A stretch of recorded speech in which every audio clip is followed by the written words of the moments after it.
에베소서 5장 8절에서 14절 제가 한 절 여러분들 한 절 교독하시고 마지막은 함께 봉독하도록 하겠습니다. 너희가 전에는 어둠이더니 이제는 주 안에서 빛이라. 빛의 자녀들처럼 행하라. 빛의 의미는 모든 착함과 의로움과 진실함이 주를 기쁘시게 할 것이 무엇인가 시험하여 보라. 너희는 열매 없는 어둠의 일에 참여하지 말고 도리어 책망하라. 그들이 은밀히 행하는 것들은 말하기도 부끄러운 것들이라. 그러나 책망을 받는 모든 것은 빛으로 말미암아 드러나니 드러나는 것마다 빛이니라. 함께요. 그러므로 이르시기를 잠자는 자여 깨어서 죽은 자들 가운데서 일어나라. 그리스도께서 너희에게 비추이시리라 하셨느니라. 아멘. 네, 오늘은 빛의 자녀들처럼 행하라, 빛의 자녀들처럼 행하라는 제목으로 말씀을 전하도록 하겠습니다. 오늘 본문은 바울 사도가 빛의 자녀들은 어떻게 행해야 되는지, 그리고 빛의 자녀들이 피해야 할 일들, 바로 어둠의 일들에 대해서 좀 말씀을 하고 있고요. 성도라면 어떻게 살아야 되는지, 또 어떠한 사명을 감당해야 되는지에 대해서 말씀을 하고 있습니다.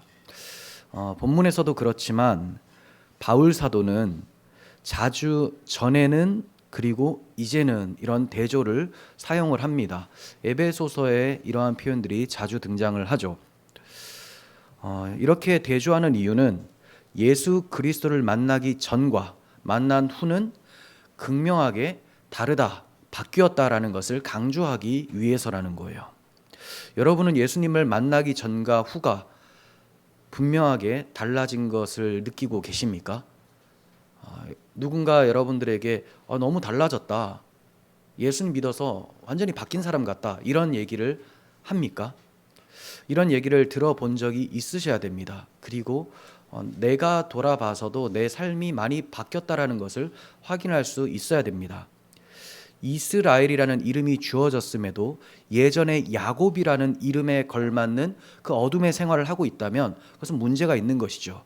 그렇게 되면 반드시 하나님께서는 이스라엘의 이름에 걸맞는 그 모습으로 바꾸어 가실 거예요. 근데 우리가 창세기 야곱의 인생을 통해서 잘 살펴봤지만 순탄하지 않죠. 어렵습니다.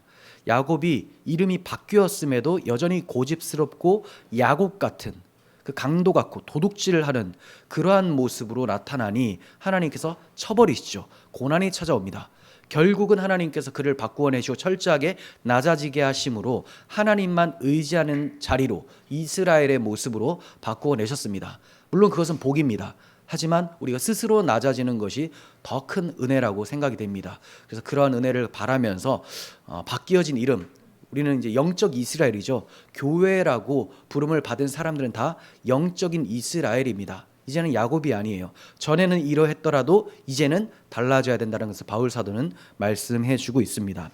바울은 새 사람의 삶을 강조하기 위해서 어둠과 빛을 대조하여 설명을 하고 있습니다. 8절을 봅니다. 너희가 전에는 어둠이더니 이제는 주 안에서 빛이라. 빛의 자녀들처럼 행하라. 본질적으로는 빛과 어둠은 함께 설 수가 없죠. 어둠이라는 것은 특별하게 있는 것이 아니라 빛이 없으면 어둠이에요. 그렇죠? 빛이 비춰지면 그곳은 빛입니다. 어둠은 없어지는 거예요. 하나님은 빛이십니다. 빛이신 하나님 안에 있을 때, 하나님의 백성으로 하나님을 섬기고 있을 때는 모든 피조물들은 다 빛 안에 있게 되죠. 빛이라고 합니다. 빛. 본질적으로 빛은 아니지만 빛 안에 들어가 있죠. 그런데 하나님을 배반하고 떠나버리면 그건 어둠이 돼요. 빛의 부재 상태가 되어버리죠. 인간의 타락한 마음 상태가 그러한 것입니다. 하나님이 그 마음에 계실 때는 마음이 밝았어요. 빛이 있었습니다. 하지만 하나님이 떠나버린 그 자리는 어둠이 되어버리고 말았죠. 빛과 어둠은 절대로 같이 할 수가 없습니다.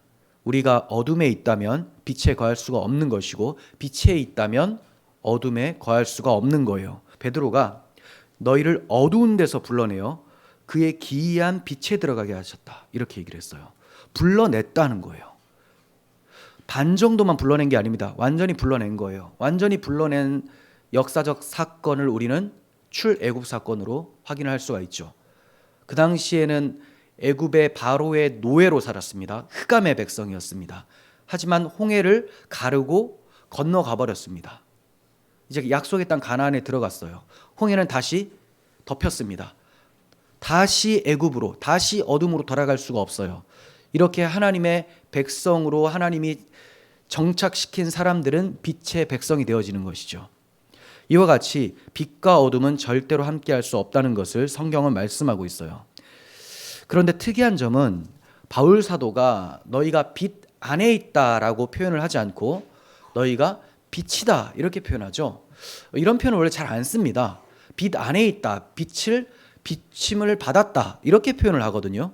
그런데 바울 사도가 일부러 빛이다 이렇게 표현을 하고 있어요.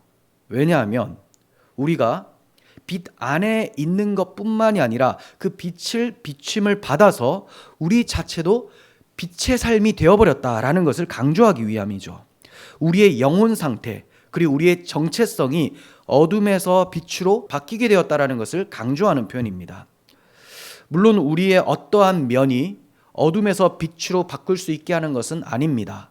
나의 어떤 잘남이나 선행이 어둠에서 빛으로 바꿔낼 수 있지는 않습니다. 내가 내놓는 모든 것은 다 더러운 것이고 흑암에 가득한 것이었기 때문에 하나님께서 이것을 보시고 빛으로 바꿔주실 일은 만무하죠. 그럼 우리가 어둠에서 빛으로 된 것은 무엇으로 인함이냐? 오직 하나님의 은혜로 인함이다라는 거예요. 은혜. 그 은혜는 무엇으로 나타나느냐? 빛이신 예수 그리스도께서 우리 대신 흑암의 저주를 감당하시고 우리를 빛의 아들로 불러주셨기 때문이다라는 거예요. 그래서 십자가에서 어둠이 드려지게 되는 거죠. 정오에 어둠이 드려지는 것은 나의 어둠을 주께서 가져가시고 주의 찬란한 빛을 우리에게 넘겨주신 거예요. 그래서 누구든지 예수 그리스도께서 나를 위해 죽으신 십자가의 대속의 복음을 믿으면 우리는 빛의 자녀로 편입되어지게 됩니다. 그래서 주 안에서 빛이다라고 설명을 하고 있어요. 너희는 빛이다라고 바로 했으면 오해의 소지가 있죠. 주 안에서 빛이다 이렇게 얘기를 하고 있습니다. 우리가 주님 안에, 주님께서 우리 안에 사시기 때문에 가능해진 일이에요. 이렇게 사도가 빛과 어둠을 대조한 것은 그리스도인과 불신자를 대조하기 위해서 그래요. 그 둘의 차이가 무엇일까요? 불신자와 신자의 차이. 예수 그리스도의 영이 있느냐 없느냐의 차이죠. 예수 그리스도의 영이 없으면 다 마귀의 영을 가지고 있는 겁니다. 그럼 불신자들을 다 지금 마귀의 영이 있다고 말하는 겁니까? 그렇습니다. 왜냐하면 중간 지대는 없어요. 중립이라는 건 없어요. 하나님의 영을 받지 않고 하나님의 품에서 떠난 사람들은 다 흑암에 사는 사람들. 그 흑암은 마귀의 통치 아래 있다는 겁니다. 그래서 마귀의 자식이라고 주님께서 말씀하셨어요. 물론 그 사람이 귀신이 직접적으로 들려가지고 귀신이 이끌고 간다 이렇게 표현하기는 어려워요. 왜냐하면 이제 귀신 들린 사람들은 막 이상한 행동도 하고 그러잖아요. 근데 그러한 모습이 나타나지 않는다 할지라도 그리스도의 영이 없으면 마귀의 영, 귀신에게 사로잡힌 것은 맞아요. 그런데 그의 모든 일상생활이 일반 은총까지 무시하면서 그 귀신 들렸다라고 표현은 하지 않죠. 그런 사람들은 이제 일부죠, 일부. 그리스도의 영이 없으면 마귀의 통치 아래 있는 것이고 마귀의 통치를 벗어난 사람은 그리스도의 통치, 그리스도의 영을 받은 사람이다. 자, 이 점을 강조하기 위해서 빛과 어둠을 대조하고 그리스도인과 불신자를 대조하고 있는 거예요. 로마서 8장 9절을 보시면 만일 너희 속에 하나님의 영이 거하시면 너희가 육신에 있지 아니하고 영에 있나니 누구든지 그리스도의 영이 없으면 그리스도의 사람이 아니라 이렇게 얘기를 합니다. 교회 안에서도 그리스도의 영이 없는 사람이 있을 수 있습니다. 이 모임 안에서도 성도 안에서 그리스도의 영이 없을 수는 없어요. 잘 비교를 하셔야 됩니다.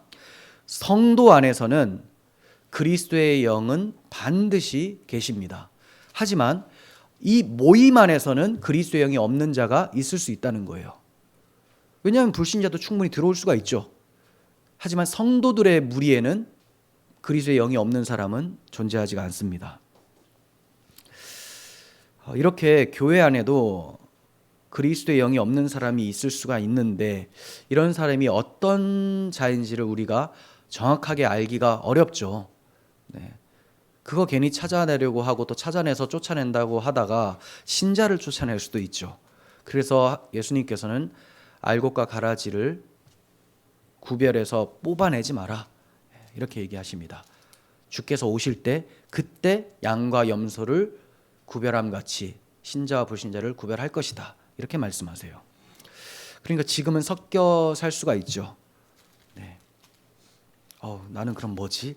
이런 이제 생각이 들면 그래도 조금 겸손하고, 그런데 저 사람은 이렇게 가면 이제 문제가 아주 심각한 사람이죠. 자기를 돌아봐야 됩니다. 그리고 자기도 뭐 어떻게 내가 신자인지 아닌지 알아보겠습니까? 자신이 빛의 자녀인지 그리스도의 영이 있는지 여러분 무엇으로 알 수가 있겠습니까? 열매로 알 수가 있습니다. 열매. 골로새서 1장 6절을 봅니다. 이 복음이 이미 너희에게 이름에 너희가 듣고 참으로 하나님의 은혜를 깨달은 날부터 너희 중에서와 같이 또한 온 천하에서도 열매를 맺어 자라는도다. 네. 그러니까 복음이 이름에 듣죠. 복음이 선포되면 성도는 들어요. 들으면 깨닫게 되죠. 깨닫게 되면 믿음을 고백하게 되고 주님과 동행하면서 자연스럽게 주님이 빚어내시는 열매가 나타나게 된다는 거예요. 그래서 온 천하에서 열매 맺어 자라는도다. 그러니까 내가 자라지 않는다, 나에게 빛의 열매가 없다라고 한다면 자기가 그리스도인지 어떻게 확신할 수 있겠습니까? 자라는 것이 더딜 수는 있어요. 하지만 확신이 안 서는 거예요. 확신은 참 큰 복이죠. 축복입니다. 그런데 그 확신이 없으면 참 불안하고 불행해질 수가 있습니다. 그러면 어떻게 해야 되느냐? 내가 열매를 막 맺어야 되느냐? 열매를 나의 열매라고 하지 않잖아요. 빛의 열매, 주님의 열매, 성령의 열매입니다. 주께서 맺으셔야 되는데, 그럼 주님께서 어떻게 맺으시느냐? 내가 그 주님 안에 거해야 되죠. 추상적인 걸 싫어하니까 좀 더 구체적으로 말씀드릴게요. 그럼 주님 안에 거하는 것이 뭐냐? 내가 주님을 믿는다라는 고백을 하셔야 되죠. 주님의 그 사랑을, 복음을 묵상을 하셔야 됩니다.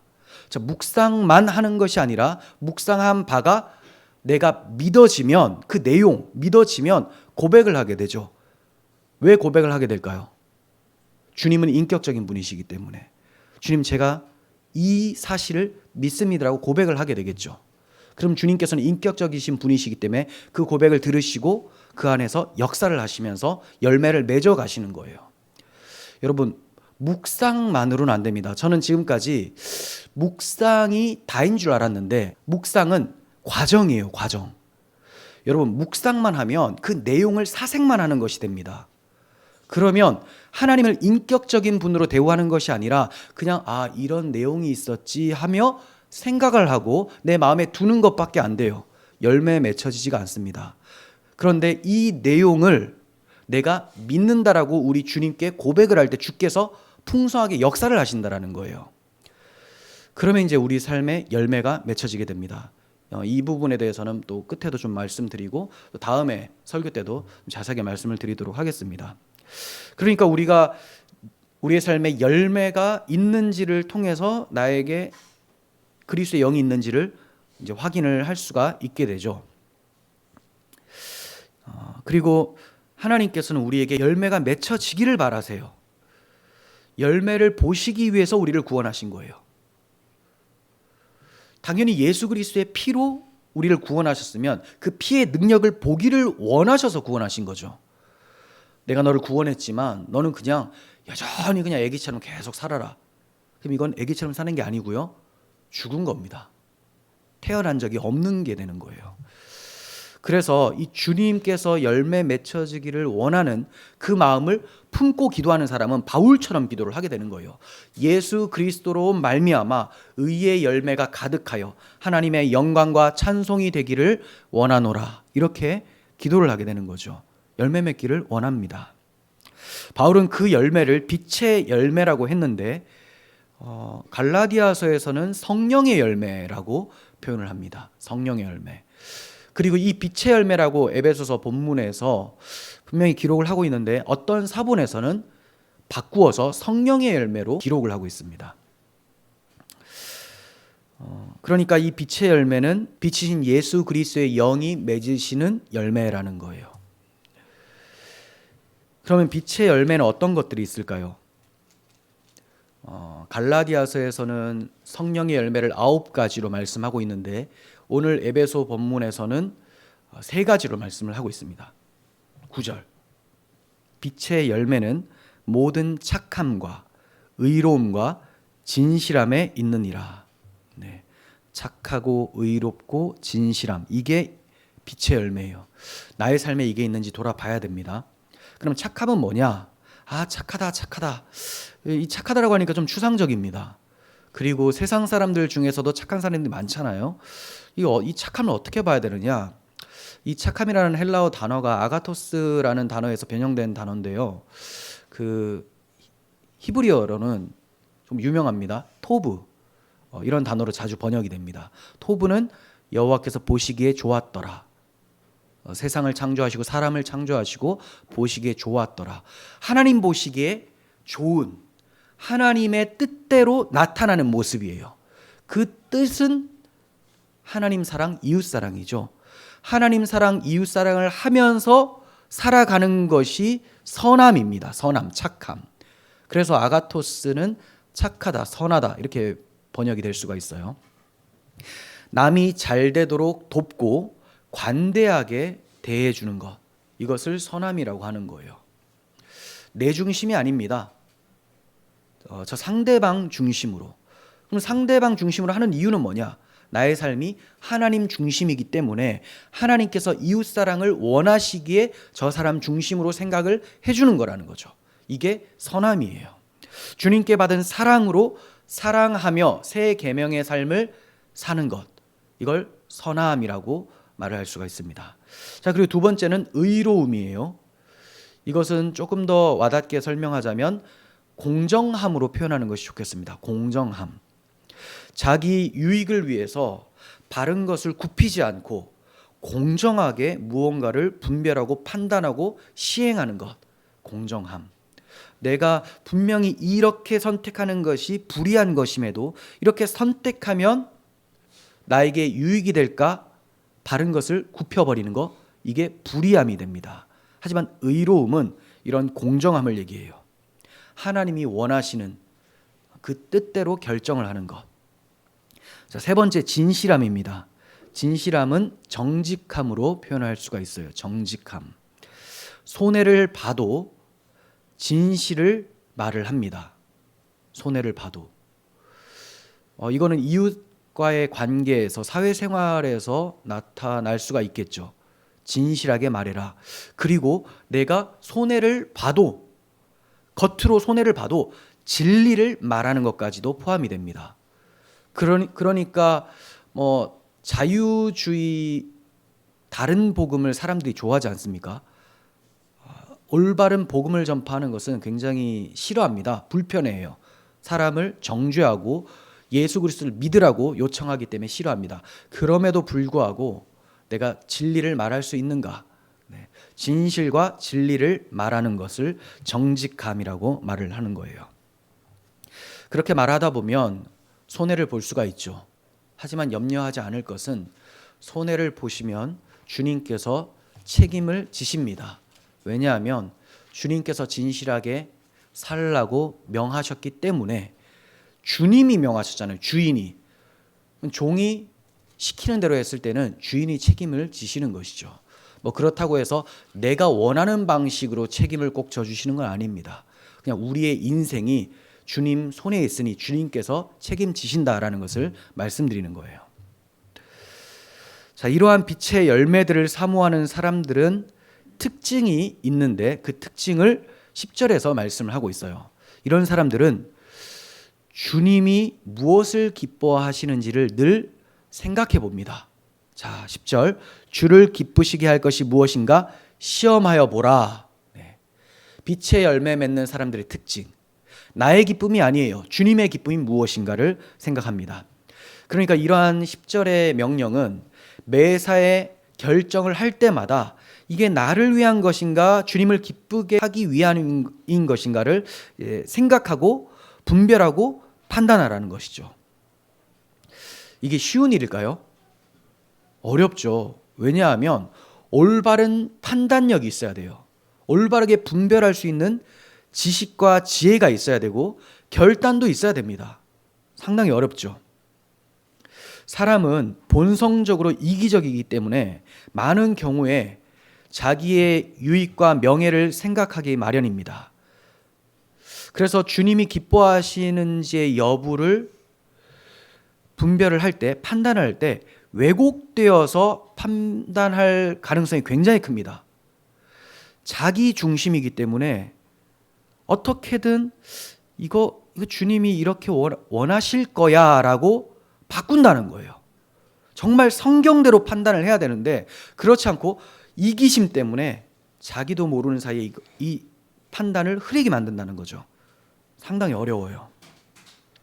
그러므로 주님의 마음을 품기를 사모해야 돼요.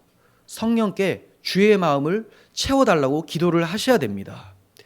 그리고 주님의 마음이 담겨있는 성경을 깊이 연구하고 이 성경에서 얻는 지혜를 사용할 수 있도록 기도를 하셔야 되는 거예요.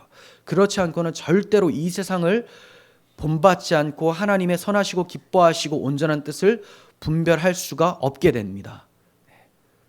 시대의 사조에 따라 풍조에 따라 흘러갈 수밖에 없어요. 우리도 이 세상에 노출되어서 많은 유혹을 받으면서 살기 때문에 어렵습니다. 빛의 열매는 나를 위한 열매가 아니라 주님을 위한 열매예요. 주님을 위한 열매. 나를 위해 열매를 맺으려고 한다면 그것은 열매가 아니라 어둠의 일입니다. 바울 사도는 어둠의 열매라고 하지 않죠. 열매 없는 어둠의 일이라고 표현을 했어요. 그러니까 열매라는 것은 주님이 맺어주시는 것, 그리고 내가 맺으려고 하는 열매는 어둠의 일이 됩니다. 그것도 굳이 열매라고 표현하자면 바울 사도가 로마서 7장에서 표현한 대로 사망의 열매라고 할 수가 있어요. 사망의 열매. 왜냐하면 나를 위하는 것은 주님을 멸시하는 것이고 자기중심적으로 자기 욕망을 채우는 것이기 때문에 이 욕망은 죄고 이 죄의 결국은 사망이기 때문에 결국은 내가 사망을 위한 열매를 맺게 되는 것이다. 이렇게 표현할 수가 있겠죠. 그럼 사망을 위한 열매가 아닌 빛의 열매는 무엇이라고 바울이 표현할까요? 하나님을 위한 열매라고 표현합니다. 이 점이 로마서 7장 4절에 잘 나타나 있습니다. 그러므로 내 형제들아 너희도 그리스도의 몸으로 말미암아 율법에 대하여 죽임을 당하였으니 이는 다르니 곧 죽은 자 가운데서 살아나신 이에게 가서 우리가 하나님을 위하여 열매를 맺게 하려 함이라. 예수님이 왜 우리를 대신하여 율법의 정죄를 받으셨는가? 열매 맺게 하기 위해서. 근데 그 열매의 성질이 뭐냐? 하나님을 위한 열매라는 거예요. 그러니 그리스도의 십자가 복음의 대속의 공로를 경험한 사람, 이걸 믿고 누리고 있는 사람은 반드시 자기를 위해 살지 않고 하나님을 위해서 살다가 하나님을 위한 열매를 맺게 된다는 거죠. 여러분, 믿음이 없는 육신의 생각으로는 하나님을 기쁘시게 할 수가 없습니다.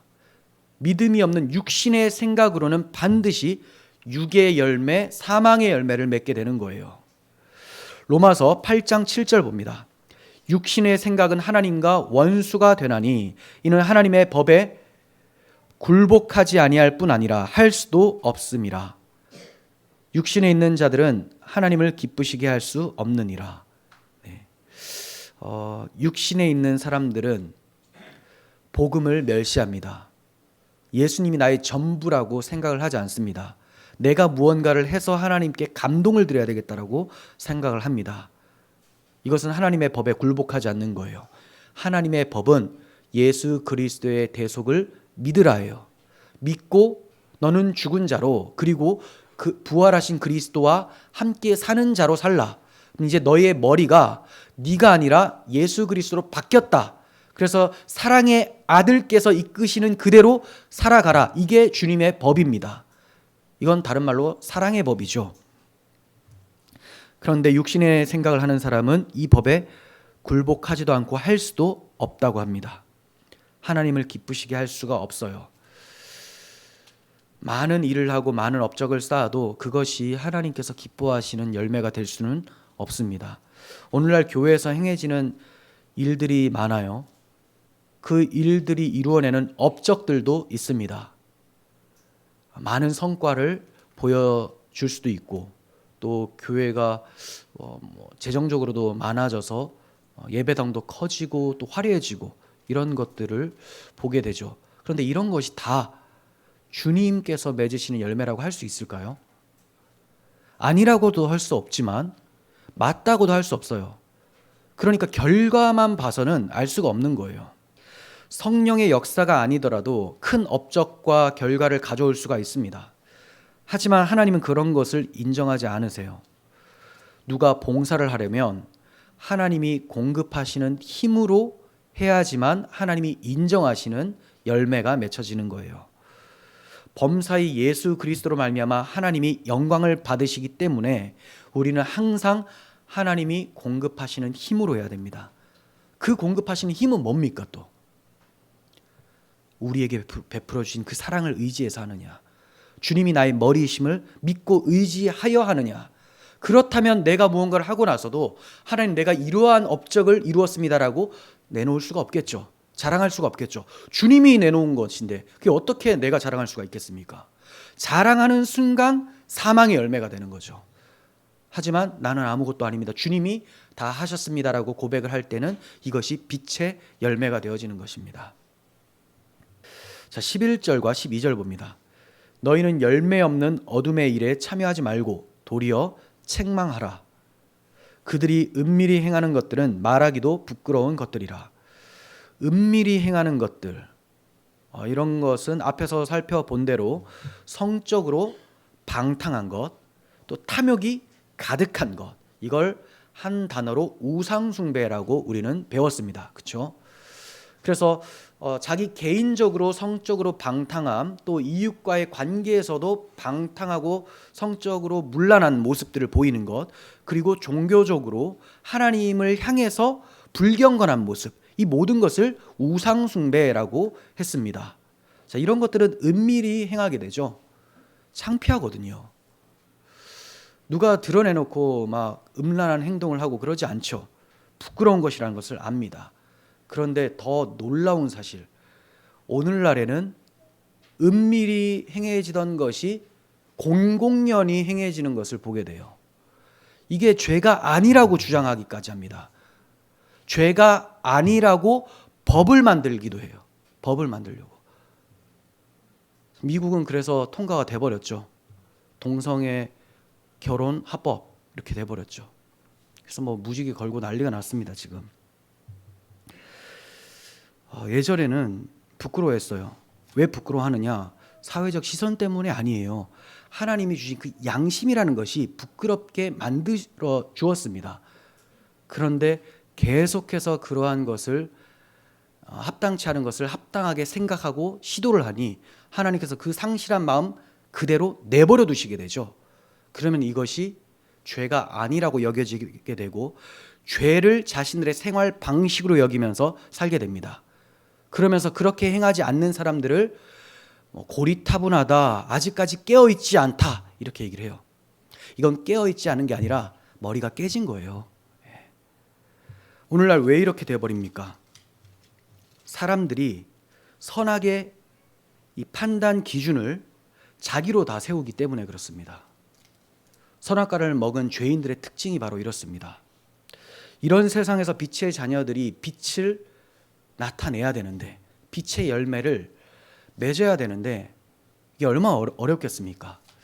그래서 어둠의 일에 참여하지 말라라고 바울이 당부를 하는데, 이 당부에는 바울의 근심이 있는 거예요. 염려가 있는 겁니다. 너희가 빛의 자녀이긴 하나 이 어둠에 발을 딛고 살기 때문에 내가 염려가 된다. 그러므로 빛의 열매를 맺고 그리고 저 어둠의 일에 참여하지 말라라고 강하게 얘기를 하는 거예요. 참여하지 말라.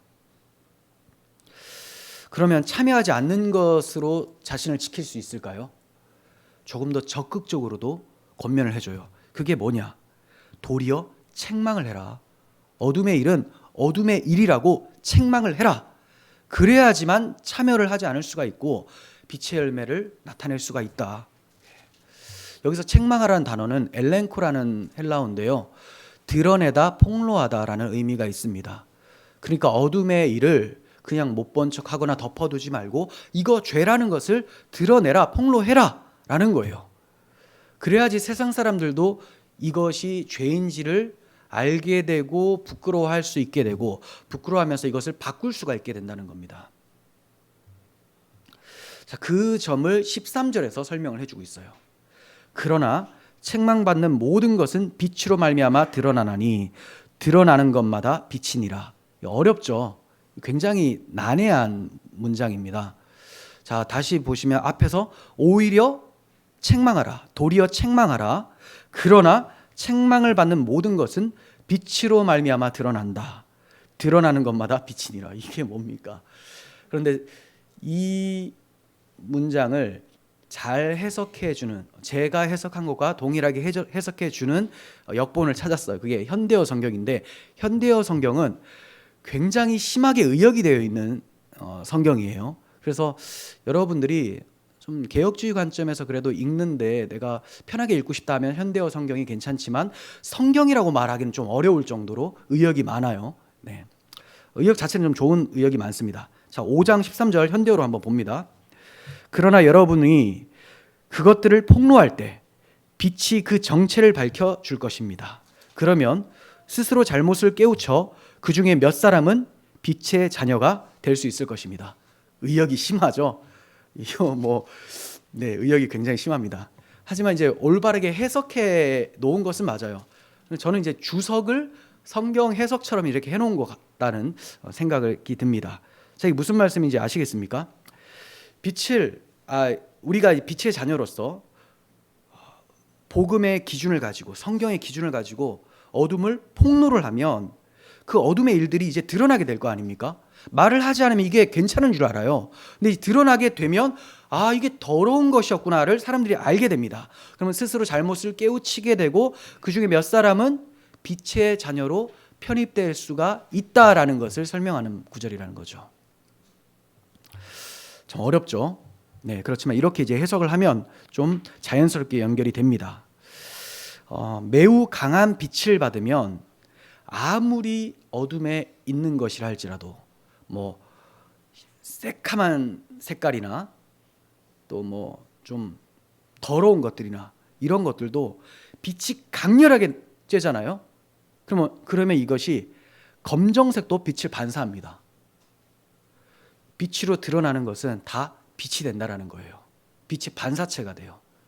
빛이 강하게 비춰지면 비춰진 그곳은 더 이상 어둠이 아니에요. 빛이 된다라는 말입니다. 예수 그리스도의 빛, 복음의 빛이 강하게 이 어두운 심령 가운데 비춰지면 이 더러운 것들이 드러나죠. 이 더러운 것을 회개하게 되고 이제 그리스도의 마음을 품고 그리스도를 섬기게 된다라는 것을 얘기를 하는 거죠. 하지만 이 복음의 빛을 거부하는 자들은 여전히 어둠 가운데 있겠죠. 그러니까 너희가 책망을 할 때 그 빛이 비춰진 심령에는 빛의 자녀로 나올 수 있는 은혜가 주어진다라는 것을 말씀을 하고 있는 것이죠. 그리스도인은 빛과 소금의 역할을 감당하기 위해서 어둠의 일을 책망해야 합니다.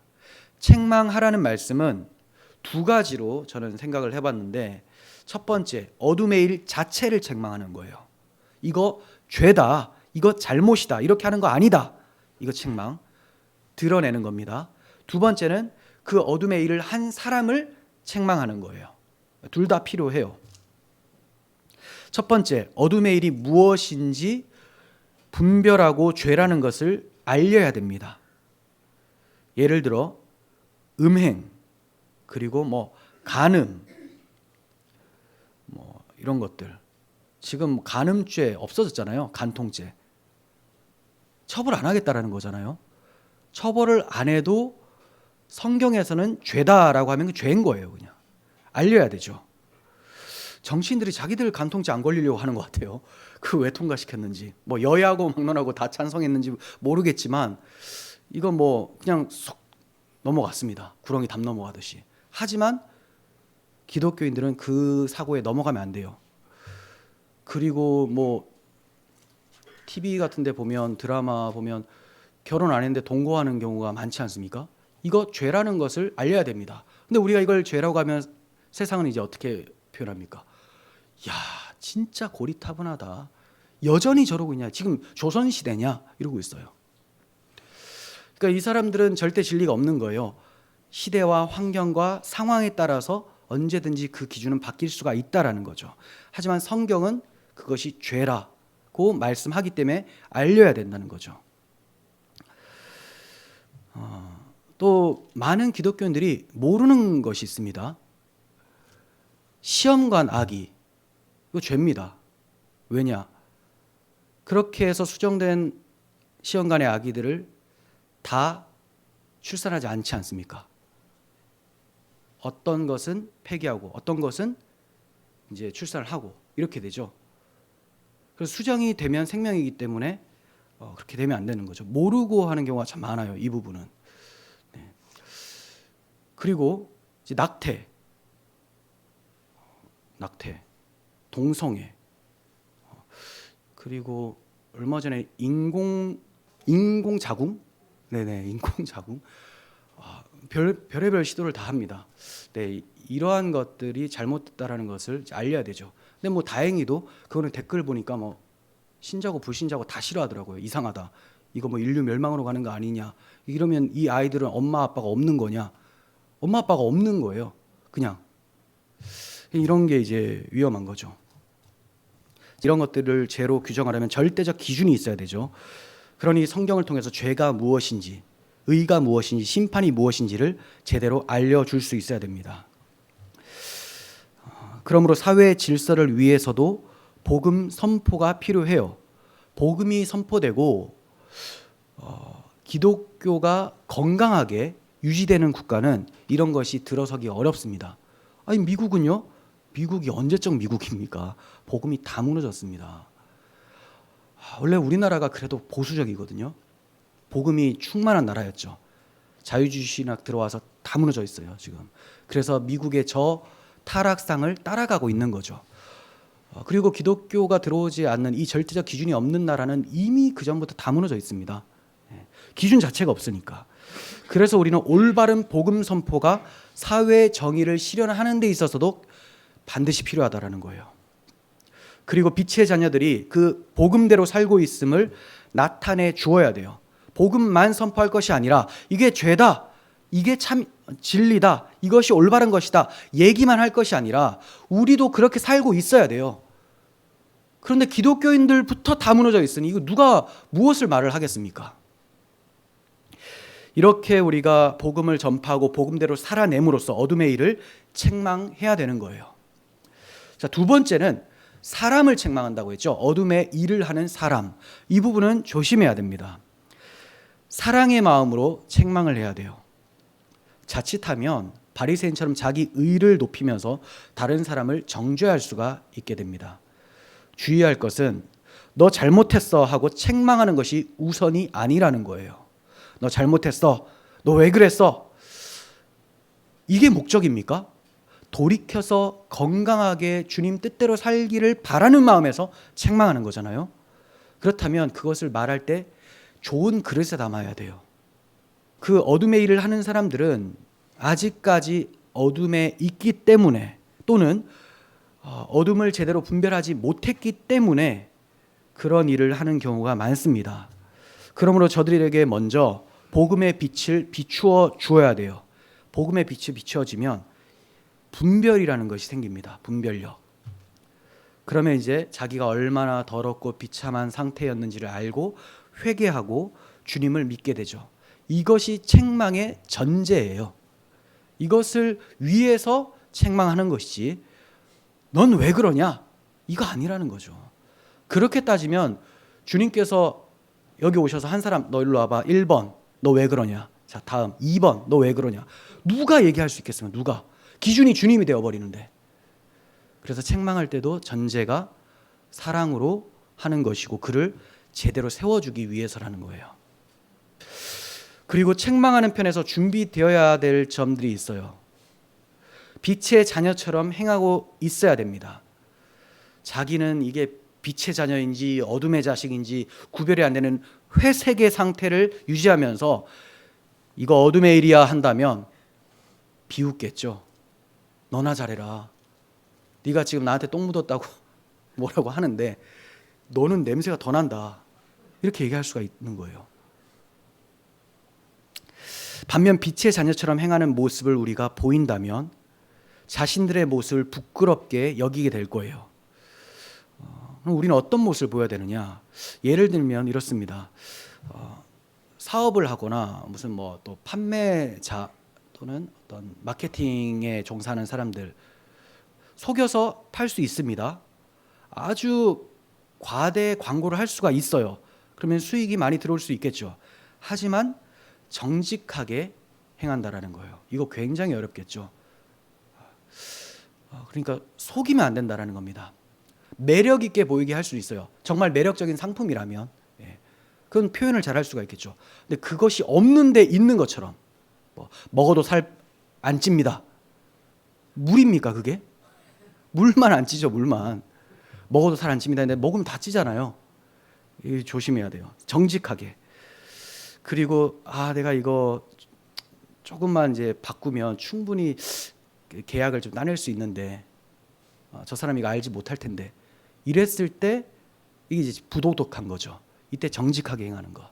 아까 이제 빛의 열매는 정직함이 있었잖아요. 진실함 이게 있어야 됩니다. 그럴 때 야, 저 사람은 바늘 하나도 안 들어가겠다. 이게 이제 인간성이 없다가 아니라 도덕적으로 아주 탁월하다. 이런 게 있어야 됩니다. 그리고 음행의 유혹을 피하는 지혜로움이 있어야 됩니다. 뭐 회사 다니다 보면 술자리에 참여하는 경우가 있죠. 술을 안 마신다 할지라도. 근데 또 술을 또 마시는 것도 불편한데 마시는 것은 무슨 단란주점이나 이런 데서 또 마시는 경우가 있다고 해요. 제가 회사 생활을 안 했기 때문에 모릅니다. 그러면 거기 또 가기가 참 어렵지 않습니까? 그래서 안 갈 수 있는 그 결단 그리고 모르겠네요. 제가 뭐 쉽게 말하기 어렵습니다. 또 피치 못해서 가게 됐을 때 내 옆에 누가 앉지 않도록 결단하는 역할, 거리를 유지하는 역할, 이런 결단력. 참 너무 힘들겠지만 이런 것들을 칼같이 하시면 다음에는 안 합니다. 자기가 민망하거든요. 그걸 요구하는 사람이. 이랬을 때 저 사람은 뭐 상황에 따라서 변하는 사람이 아니라 절대적 기준이 있구나. 이걸 보여줄 수 있어야 되는 거죠. 또 그리고 험담하는 모임. 다른 말로 재밌는 모임이거든요. 이게 험담이라는 것이 굉장히 재밌는 모임이에요. 이게 타락한 본성에 험담하면 자기는 괜찮아 보인다라는 이 우월감에 빠집니다. 험담하니까 험담의 주체가 된 거예요. 정죄할 수 있는 거예요. 신이 된 느낌이 들어요. 나는 우월하다. 그러면서 3, 3, 5 하면 이 잣대가 마치 올바른 잣대인 것처럼. 그럼 그 험담하는 그 모습을 하나님 보실 땐 그게 아름다워 보일까요? 그렇지 않죠. 그러니까 그런데 끼지 말아야 됩니다. 저는 이런 것을 그 SNS 상에서 자주 봅니다. 어떤 사람이 마음에 안 든다고 했을 때 우르르 가가지고 그냥 우르르 가는 게 그 사람 담벼락 말고 자기 담벼락에 와서 그 긁어 와가지고 야 이렇게 말한다 이렇게 하더라 막 비아냥거려요. 뭐 이런 게 목사냐 이러고도 뭐 이게 인간이냐 하는데 그러는 너는 그럼 기독교인이냐 이게 보여지는 거죠. SNS나 이게 익명사회 또는 이 댓글이죠. 댓글 온라인상에서 굉장히 조심해야 될 것이 하나님이 보신다라는 거예요. 다른 사람은 몰라도 이러면 날 찾겠어? 날 못 찾으니까 이게 사람의 그 원래 안에 있던 게 무엇인지 드러내는 겁니다. 남들이 보지 않을 때 하는 행동, 그게 진짜 나죠. 하나님 보신다고 생각하면 그 짓을 안 할 텐데, 하나님이 없기 때문에 아무리 자기가 개혁주의를 한다 해도 코람데오 외치잖아요. 칼빈 선생님께서 코람데오를 강조했습니다. 하나님 앞에서. 난 칼빈주의야. 칼에 베인 것 같아요. 이게 무슨 칼빈주의입니까 이게? 하나님 앞에서 그 입을 그렇게 놀릴 수 있겠냐라는 거죠. 안 됩니다. 제가 이게 너무 마음이 아프고 참 이런 현실을 보면서 답답함이 커집니다. 개혁주의라고 하는 사람들이, 이런 사람들 많아요. 자기는 올바른 신학을 하고 있다는 거죠. 그러면서 조롱을 합니다. 그 조롱은 올바른 신학을 하지 않고 있다라는 증거가 되는 것인데 그것까지는 몰라요. 그러니까 자신을 곰곰이 자세히 살펴보지를 못합니다. 자기를 살피지 못하는 이유는 그리스도의 영이 없기 때문에 그래요. 그리스도의 영은 빛을 비추어 주셔서 나의 더러움을 보게 하시거든요. 그러면 겸손케 되고 입을 함부로 놀리지 않게 되는데, 그렇지 않기 때문에 교조주의라고 합니다.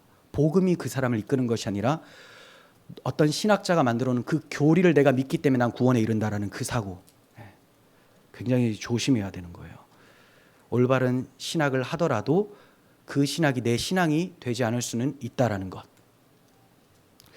이런 험담 모임에 참여하지 않고 내가 사랑과 권면을 하고 있다면, 그리고 기도와 찬송의 입술을 내고 있다면, 이런 사람을 신뢰하고 자신의 더러움을 보게 되고 부끄러워서 회개할 수가 있게 되겠죠. 이런 식으로 책망을 하셔야 되는 거예요. 책망하라는 것이 말로 강하게 하는 것이 책망이 아닙니다. 그런 것도 시기적절하게 할 수도 있어요. 하지만 무엇보다도 내가 본이 되고 또 하나님의 말씀을 겸손히 증거할 때, 그때 올바른 책망이 들어가게 되는 거예요. 비난하고 정죄하는 것은 쉬워요. 그렇게 하면 자신이 의로운 사람인 것 같은 느낌을 들게 되기 때문에. 하지만 이것은 외식하는 바리새인의 모습일 뿐입니다. 복음을 전하면서 복음의 삶을 살아내는 것, 이것이 빛의 자녀로 살아가는 것인데 이거 쉬운 일이 아니거든요. 하지만 이것이 바로 기독교적인 책망입니다. 14절 봅니다. 그러므로 이르시기를 잠자는 자여 깨어서 죽은 자들 가운데서 일어나라. 그리스도께서 너희에게 비추이시리라 하셨느니라. 잠자는 자는 본래 빛의 자녀인데 빛을 비추지 못하고 죽은 자들, 불신자들과 비슷한 모습을 하고 있는 사람을 얘기를 하는 거예요. 그러니까 저는 지금 잠자는 자들과 죽은 자들을 다른 자들이다라고 정의를 내리고 있죠. 근데 저처럼 보지 않는 신학자들도 있습니다. 잠자는 자들과 죽은 자들은 똑같은 불신자를 의미하는 건데 반복해서 설명하는 거다. 저는 동의할 수가 없습니다. 왜냐? 여기 14절 보시면 그러므로 이르시기를이라고 하잖아요. 그러므로 이르시기를, 인용 구절이라는 말입니다. 그런데 이 인용 구절이 직접적 인용은 아니고 이사야서의 몇몇 구절들을 종합하여서 인용을 한 거예요. 그 종합한 구절들을 자세히 살펴보면 이게 불신자에게 일어나라 한 것이 아니라 하나님의 백성 이스라엘에게 일어나라라고 한 것임을 확인할 수 있게 돼요. 봅니다. 이사야 51장 17절. 여호와의 손에서 그의 분노의 잔을 마신 예루살렘이여 깰지어다 일어설지어다. 내가 이미 비틀거름치게 하는 큰 잔을 마셔 다 비웠도다. 네. 자, 깨어나라고 하죠. 예루살렘아 깨어나라. 하나님이 자기 백성도 아닌 사람한테 왜 깨어나라고 합니까? 그죠? 깨어나라. 하나님이 9월에 놨더니 정신 못 차리고 엉뚱한 짓을 하는 거예요. 정신 차리라. 네. 너는 내 백성이다 라는 것을 얘기를 합니다. 52장 1절에서도 시온이여 깰지어다 내 힘을 낼지어다. 거룩한 성 예루살렘이여 내 아름다운 옷을 입을지어다. 이제부터 할례 받지 아니한 자와 부정한 자가 다시는 내게로 들어옴이 없을 것임이라. 네.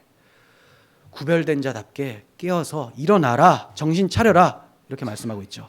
이사야 60장 1절 쉬운 말 성경으로 봅니다. 예루살렘아 일어나 빛을 비추어라. 마침내 구원의 빛이 내게 비추었고 주의 영광이 내 위에 떠올랐다. 네.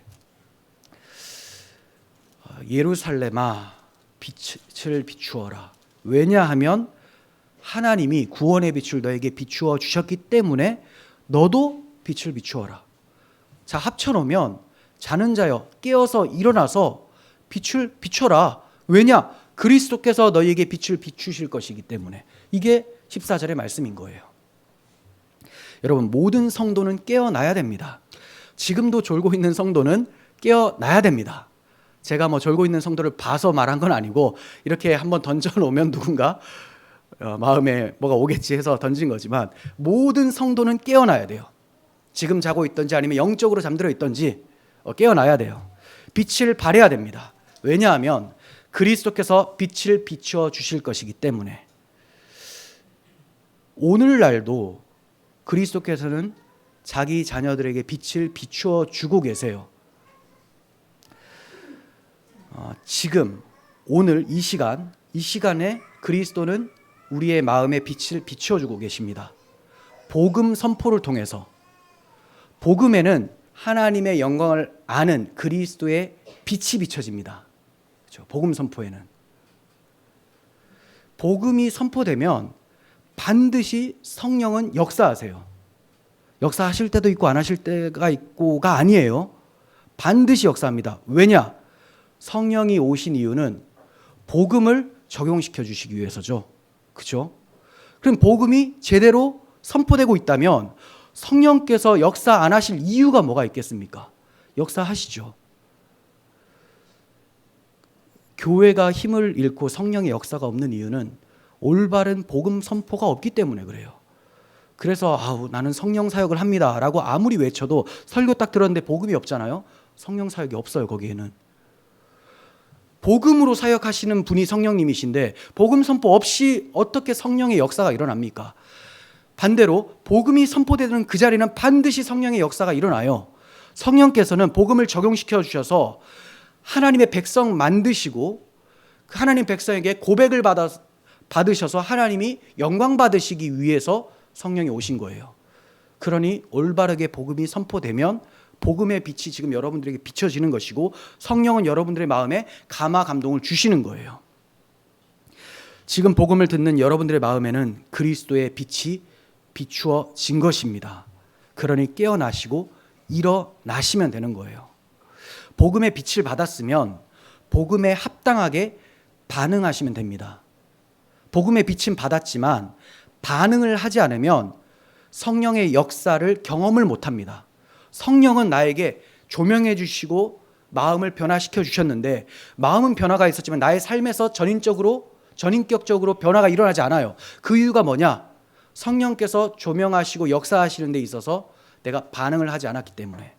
쉽게 말해 인격적인 성령님을 인격적으로 대우하지 않고 어떤 효험 있는 능력처럼 어떤 힘처럼 느꼈기 때문에 성령께서 역사하지를 않으시는 겁니다. 자, 그러면 올바른 반응이 뭐냐? 복음을 들었잖아요. 복음에 합당한 반응은 내가 복음을 듣고 그 복음의 내용에 대해서 믿는다는 고백이에요. 고백. 지금 여러분들은 주께서 비추실 것이다 라고 들었습니다. 그러면 주님, 주께서 제 마음에 복음의 빛을 비추어 주셨음을 믿습니다 하셔야 되는 거예요. 성령께서 복음으로 역사하시는 분이심을 믿습니다. 주께서 비추어 주셨기 때문에 일어나서 빛을 발하게 하실 줄을 믿습니다. 나의 삶을 이끌어 가 주십시오. 이렇게 간구하게 되죠. 우리 신앙의 선배들이 믿습니다를 자주 했습니다. 좋아요. 다 좋은데 문제는 무엇을 믿는지를 제대로 정의를 안 하고 막 믿었어요. 그러니까 입으로 고백은 많았어요. 믿습니다 했어요. 근데 그 믿는 내용이 이상한 게 너무 많았어요. 그러면 믿습니다를 안 해야 되는 것이냐? 믿습니다는 해야 되는데, 믿음 고백은 해야 되는데 올바른 믿음 고백을 해야 되는 거예요. 올바른 믿음 고백을 할 때 나의 믿음이 나의 믿음으로 성립이 됩니다. 그렇지 않고는 그냥 뜬구름이 돼요. 주께서 내 마음에 믿음을 주세요. 근데 이것이 내 믿음이 되려면 내 입으로 고백을 할 때 성령께서 역사하셔서 믿음 있다고 인정하시고 믿음의 삶을 이끌어 가십니다. 그러니 올바른 복음 선포가 제일 중요하죠. 시작이에요. 그리고 복음이 선포되면 반드시 성령은 역사하십니다. 역사하시면 그 성령을 멸시하지 않고 근심케 하지 않고 그 들은 바를 고백을 하시면 됩니다. 고백을 하셔야 돼요. 그러면 내 마음에 사시는 주님이 그 고백 듣기를 원하셨기 때문에 기뻐하시면서 나의 삶을 통치해 가시는 겁니다. 인격적으로 대우를 하셔야 돼요. 찬송도 마찬가지, 기도도 마찬가지예요. 그냥 제가 이제 조심히 표현은 해야 되겠다, 아니면 이거 표현하지 않는 것이 좋겠다라는 표현이 있습니다. 그게 뭐냐면 묵상기도라는 거, 묵상기도. 딱 들었을 때 천주교 영성 느낌 들지 않습니까? 묵상기도. 여러분, 묵상은 묵상이지, 묵상기도는 뭡니까? 조용한 기도는 되죠. 소리를 조용히 내는 거. 근데 여러분, 기도인데 됩니까? 안 돼요. 이게 되는 줄 알았어요, 지금까지. 그게 아니라는 거예요. 왜냐하면 기도는 살아계신 인격적인 하나님을 향해서 하는 거죠. 그러면 입을 열어요. 큰 소리 작은 소리 그게 중요한 게 아니에요. 입을 열어요. 근데 생각은요, 내 믿음의 대상이 인격적인 분이 아니라는 것으로 끝내버리는 거예요. 묵상만 합니다. 아, 하나님은 이런 분, 아, 하나님 이렇게 하셨지 했다. 이게 뭐예요? 이게 자유주의 신학에서 들어온 겁니다. 자유주의 신학은 하나님이 인격적인 존재로서 우리와 동행하시고 감정이 있으신 분으로 여기지 않고 어떤 진리, 그 실제로 봐요. 우리가 깨달아서 신에 동참해야 되는 대상으로 봅니다. 이게 영지주의 영성이고, 그리고 동양 철학에서 나타나는 그 신관이에요. 그러니까 이 신은 우리와 대화하고 나와 함께하는 신이 아니라 내가 신의 존재에 동참해야 된다라는 것을 구원으로 여기는 사람들이에요. 그러니 아, 구원은 이런 것이구나, 성경은 이런 것이구나 하면서 생각만 하는 거죠. 사색.